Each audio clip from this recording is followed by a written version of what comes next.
How to check token count in Google AI Studio. Start by launching any web browser on your PC.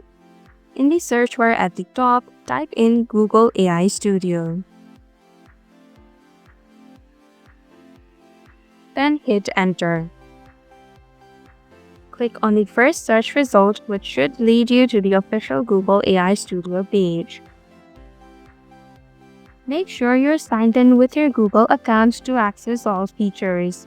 On the right-hand side, you will find a list of different AI models.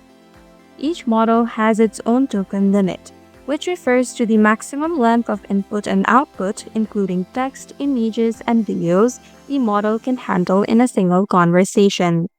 Now enter a prompt.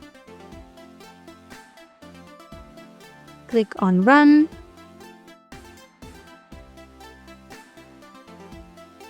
After the response is generated, you'll see the token count displayed on the right-hand side.